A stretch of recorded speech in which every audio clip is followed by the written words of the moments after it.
Bentrovati a Sicilia 24, i titoli del telegiornale. Verso un Natale senza acqua a Enna, gli abitanti si attrezzano con piatti e posate di carta evitando le tavolate. Dopo le manifestazioni di protesta montano indignazione e rabbia. La rivolta dei sindaci contro l'annunciato piano regionale della sanità che prevede tagli e accorpamenti di reparti. Il primo cittadino di Petralia Sottana dice: il diritto alla salute viene prima di tutto.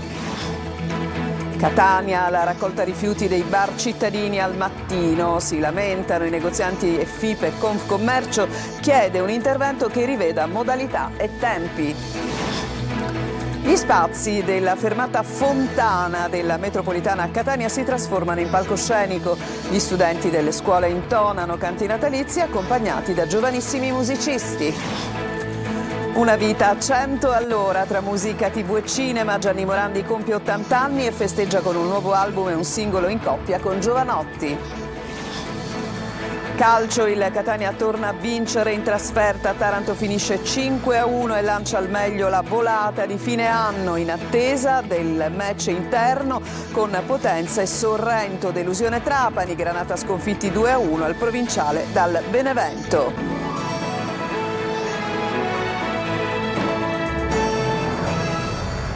Ancora ben trovati, cibi surgelati, piatti in plastica, famiglie separate. Ecco il Natale che attende i cittadini di Enna da mesi senza acqua e che non potranno festeggiare con amici e parenti. Dopo le proteste degli ultimi giorni, rabbia e indignazione sono sempre al centro. Ha raccolto questi sfoghi per noi Adelaide Barbagallo. Enna è senza acqua. Abbiamo chiesto a tutti più volte, ripetutamente, durante le manifestazioni. Ci stanno tutti ignorando. Natale in Sicilia ai tempi della crisi idrica, manca l'acqua e addio cenoni e pranzi in famiglia. Anche le tradizioni delle feste vengono stravolte. A nulla sono valse finora manifestazioni e proteste. A Enna il regalo, si fa per dire, che i cittadini forse riceveranno sarà una turnazione ridotta. Dai rubinetti potrebbe scorrere l'acqua ogni 5 giorni anziché 6. Crescono indignazione e rabbia. Passeremo un grandioso Natale senza parenti perché non possono venire a casa, perché non possiamo consumare acqua. Grazie di cuore a tutti. La maggior parte degli ennesi ha deciso così di trascorrere un Natale di carestia e non per questioni economiche. Soli, in casa, con cibi surgelati, piatti e bicchieri di plastica. Noi volevamo ringraziare la Regione Sicilia, ringraziare Sicilia Acque, ringraziare ATI, ringraziare il nostro gestore Acqua Enna. Durante queste festività noi non avremo acqua, quindi non potremo festeggiare come di solito, è usanza nostra fare. Le feste, che dovrebbero essere segnate da momenti di armonia e pace, saranno vissute tra lo scontento generale e c'è da scommetterci con altre proteste in strada. A Monreale, per mitigare la crisi idrica, a gennaio arriverà un'autobotte da 10.000 litri d'acqua finanziata dalla Regione. Un pannicello caldo che non risolverà certo la situazione. La rivolta dei sindaci contro il nuovo piano sanità della regione che penalizza molte aree interne, dalle Madonie, il grido d'allarme: il diritto alla sanità non si tocca. Sentiamo Lorena Dolci.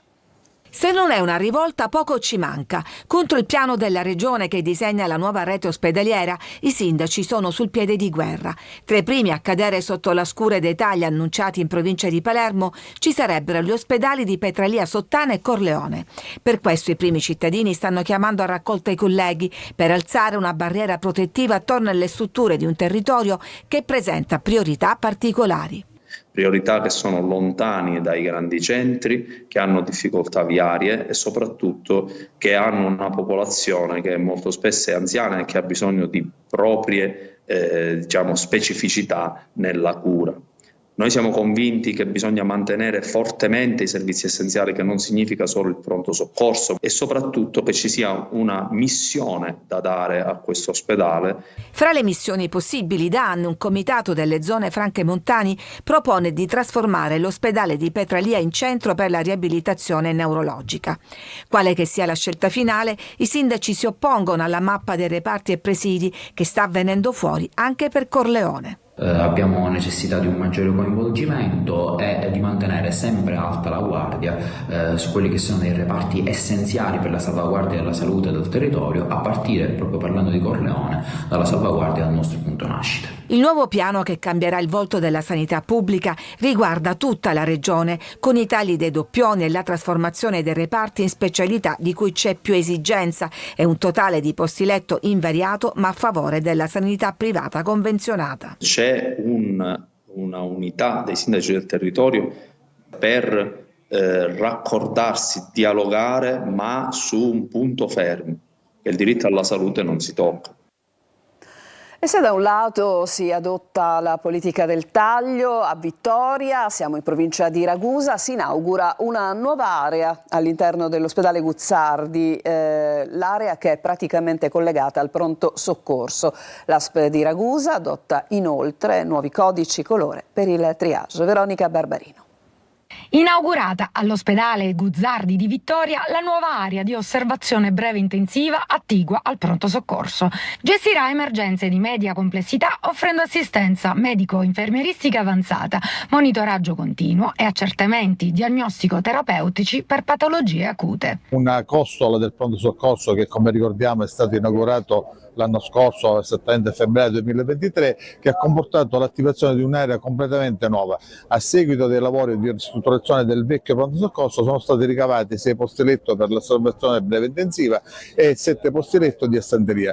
Sono delle strutture fondamentali per quanto riguarda la gestione del sovraffollamento in ospedale, che ci consentiranno quindi di snellire il lavoro di appropriatezza dei ricoveri. Permetterà quindi una rapida definizione del trattamento più idoneo, con tempi di permanenza del paziente da 6 a 30 ore. E per definire ancora meglio le specifiche necessità del malato e garantire a tutti un'assistenza tempestiva e appropriata, l'ASP di Ragusa, nei 3 pronto soccorso di competenza, ha adottato i nuovi codici colore per classificare le priorità d'urgenza. Bianco, verde, azzurro, arancione e rosso, la nuova associazione, in cui il bianco, colore di non urgenza, comporterà un pagamento ticket per l'utente di 25 euro. A Catania una bomba a mano ancora funzionante, una pistola, un detonatore e alcuni proiettili risalenti alla Seconda Guerra Mondiale sono stati recuperati dalla polizia in una grotta lavica nel quartiere San Giovanni Galermo dopo una segnalazione del centro speleologico etneo. La grotta, a circa 15 metri di profondità, si estende sotto numerose abitazioni del quartiere ed è un luogo di interesse archeologico. Catania è il nodo rifiuti e questa volta è legato alla raccolta dei sacchetti davanti ai bar. Si lamentano i negozianti e FIPE Confcommercio chiede di rivedere tempi e sistema. Tonino De Mana. Stagionalizzare, pedonalizzare, ma dopo aver adeguato trasporti e parcheggi, e rivedere subito il sistema di raccolta dei rifiuti, specie davanti ai bar e alle attività commerciali. All'orario di cena, lo dimostrano le immagini, il salotto buono di Catania infatti si trasforma in un'enorme pattumiera autorizzata con gli esercenti che, secondo l'attuale normativa, lasciano i sacchetti di plastica davanti ai bar. Il problema è che la spazzatura non viene raccolta subito, ma il mattino seguente e non nelle primissime ore. FIPE Confcommercio sollecita un cambio di passo, specificando che è stato tutto ereditato da vecchi accordi e dalla precedente amministrazione comunale. Chiediamo una differenziazione sui pubblici esercizi. La seconda è quello là che il sabato, dove c'è molto più flusso, vengono ritirati immediatamente questi sacchi. Non è uno spettacolo edificante, via Etnea ricoperta di questi sacchetti di plastica. Bigliettino di visita per il turismo, bigliettino di visita per la città, dunque si deve trovare una soluzione immediata. Via Etnea, bella e disordinata, è solo uno dei paradossi di una città che potrebbe vivere di turismo tutto l'anno ed invece? E purtroppo io noto che nel periodo già da novembre, arrivare nel periodo già di Sant'Agata, quindi anche marzo, questa città si muove ben poco. Commercianti che non vedono di buon occhio la pedonalizzazione. Ma facendo la pedonalizzazione ora e in questo momento dove c'è molto e ben poco, mi spiegate voi, la gente senza un'organizzazione come dovrebbe arrivare al centro? E il Natale alle porte si trascina dietro un'altra piaga, quella del traffico impazzito a qualsiasi ora e in qualsiasi strada. Restiamo a Catania, la stazione metro Fontana si trasforma in un palcoscenico per i ragazzi dell'Istituto Vittorino da Feltre, si chiama Suoni in Metro, l'iniziativa che ritorna nel periodo natalizio. Sentiamo il servizio che è di Desire Ferlito.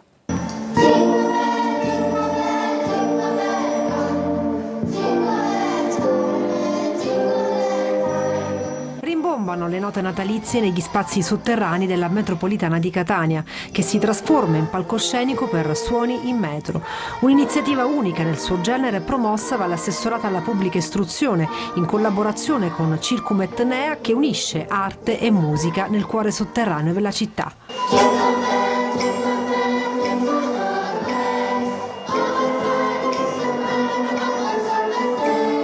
Questo evento segna l'inizio di una serie di iniziative che porteranno la gioia del Natale in città. Stamattina alla stazione Fontana si sono esibiti i ragazzi dell'Istituto Vittorino da Feltre, che hanno così l'opportunità di mettere in mostra il proprio talento. È bellissimo prendere tutti i ragazzi e coinvolgerli nel nostro percorso di strumento musicale, che coinvolge tutti i ragazzi.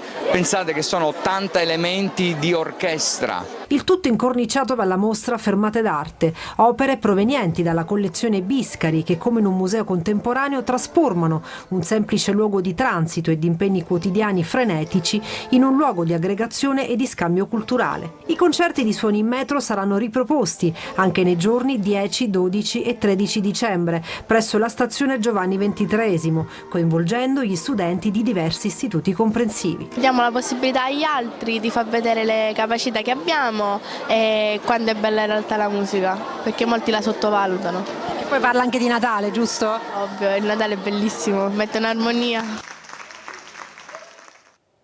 Ci fermiamo adesso, c'è una breve pausa, torniamo tra poco, vi porteremo a Caltanissetta, nel centro della città è stata montata una ruota panoramica.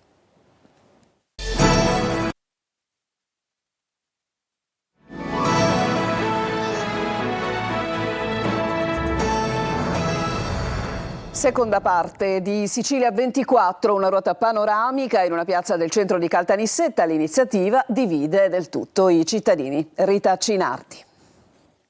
La ruota panoramica installata dall'amministrazione comunale di Caltanissetta in piazza Garibaldi in occasione delle festività natalizie ha diviso i nisseni tra chi pensa che sia un'ottima idea per far divertire bimbi e famiglie e chi invece trova che si poteva puntare a degli addobbi più tradizionali. Di fatto quella che è considerata ormai una vera e propria ruota della discordia è stata posizionata proprio davanti alla fontana del Tritone, vero e proprio simbolo della città. Fontana che in questi giorni, come qualcuno ha fatto rilevare, rimane vuota per l'assenza d'acqua e che ormai sta diventando piuttosto l'emblema di una città in piena crisi idrica da mesi. Tra i commercianti del centro storico c'è comunque chi apprezza l'idea di aver installato una ruota panoramica, anche se per alcuni il costo è proibitivo. Non tutti se lo possono permettere, ci sono tanti ragazzini che magari vengono qua in piazza a passeggiare e gli piacerebbe farsi un giro, così non riescono, quindi visto che l'ha messa il comune poteva magari dare un minimo di contributo. La ruota è una novità che tutto sommato è interessante ed è simpatica. Ci sono poi nisseni assolutamente contrari alle installazioni fatte dall'amministrazione comunale e che avrebbero gradito la presenza dei mercatini di Natale, magari nella speranza di attirare turisti. Che Caltanissetta abbia bisogno molto di più. Diciamo, se si fanno i mercatini e le cose, allora la gente riesce a scendere, a vedere e ad apprezzare. Questo grande oggetto messo qua al centro della piazza che impedisce la vista della fontana e della cattedrale, che sono, diciamo, due dei simboli più importanti della città, e che c'entri poco col Natale, non mi pare che sia stata una scelta opportuna. Cambiamo decisamente argomento. Tanti auguri a Gianni Morandi, che questa settimana compie 80 anni, una vita a 100 all'ora tra musica, TV e cinema, con altre novità in serbo proprio in questo periodo. Sentiamo. Andavo a città allora per trovare la mia famiglia. Una vita a 100 all'ora, è proprio il caso di dirlo. Instancabile e sempre sul pezzo, Gianni Morandi, l'eterno ragazzo, compie 80 anni mercoledì prossimo e 2 giorni dopo sarà su tutte le piattaforme digitali con il nuovo disco L'attrazione, anticipato dal brano scritto e di emozioni. Per l'inossidabile Gianni il tempo sembra una variabile sconosciuta. Lui che dagli anni 60 non ha mai smesso di essere sulla cresta dell'onda, grazie alla sua professionalità e positività che lo hanno reso anche da grande idolo dei giovanissimi e di quella generazione Z con cui collabora per omaggiare un'intera vita trascorsa tra musica, cinema, teatro, televisione. Una carriera inarrestabile, Morandi è diventato una delle colonne portanti della musica leggera italiana, oltre 50 milioni di dischi venduti in tutto il mondo, 7 volte in gara a Sanremo, vincitore nell'87 con Si può dare di più, conduttore in 3 edizioni, l'ultima nel 2023 al fianco di Amadeus.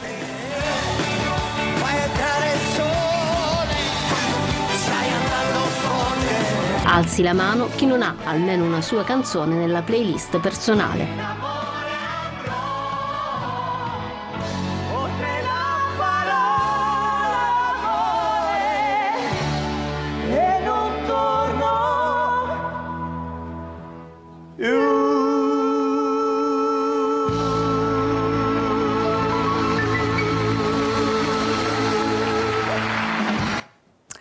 Adesso ci fermiamo ancora, in chiusura il calcio, inizieremo con la vittoria del Catania a Taranto ieri per 5-1, a tra poco.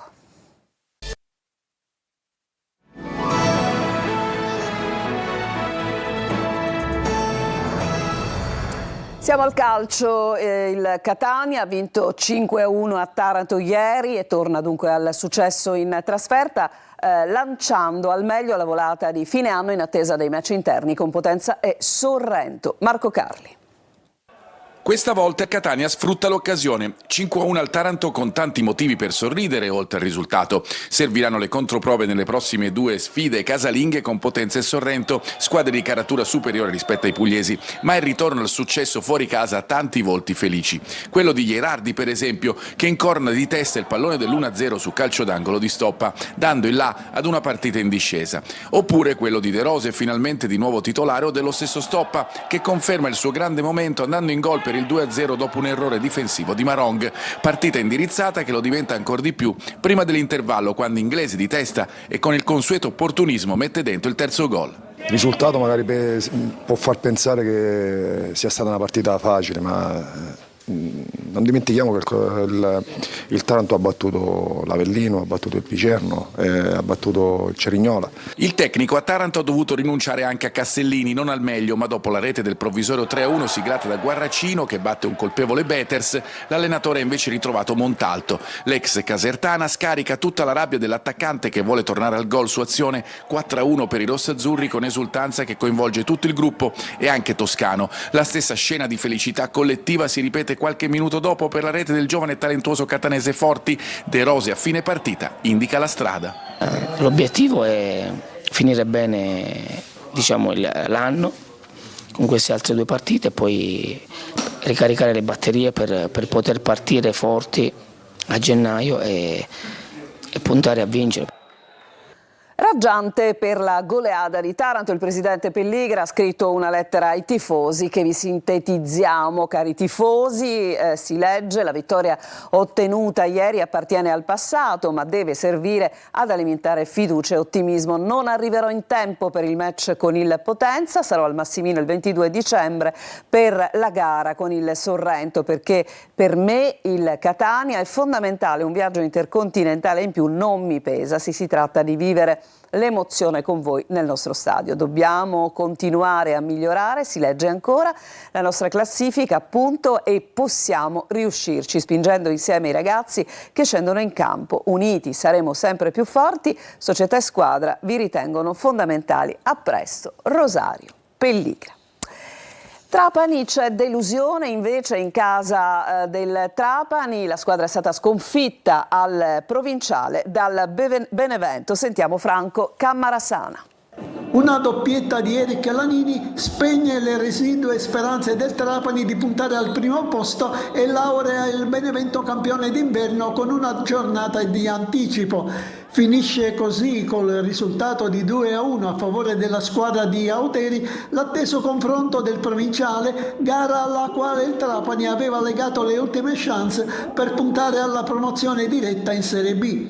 Risultato bugiardo che ha un po' il sapore della beffa per un Trapani che non ha affatto demeritato al cospetto della capolista, mostrandosi per lunghi tratti più intraprendente, è passato in vantaggio al 42esimo del primo tempo col solito Lescano sugli sviluppi di un calcio piazzato. Nella ripresa Auteri azzeccava la mossa giusta sostituendo Manconi con Lanini, rivelatosi di lì a poco decisivo. Al 31esimo si procurava e trasformava un rigore contestatissimo dal Trapani, con in testa il presidente Antonini a fine gara, e al 45esimo approfittava di una indecisione del Trapani a centrocampo per imbolarsi e battere Secoli in uscita. Anche sfortunato il Trapani perché in pieno recupero colpiva un palo con bifulco per un pareggio che avrebbe reso meno amaro l'esito della gara. E con questo servizio si chiude questa edizione di Sicilia 24. Come tutti i lunedì io do la linea al nostro anteprima corner, l'appuntamento dedicato alle squadre siciliane, alle squadre di calcio siciliane di tutte le serie, come sempre condotto da Angelo Gagliano. E nella nostra prima serata l'altro spazio, tutto però questa volta dedicato ai colori rossazzurri, sarà con Corner, sempre con Angelo Gagliano alla conduzione. Sicilia 24 tornerà alle 19, a tutti un buon proseguimento di giornata.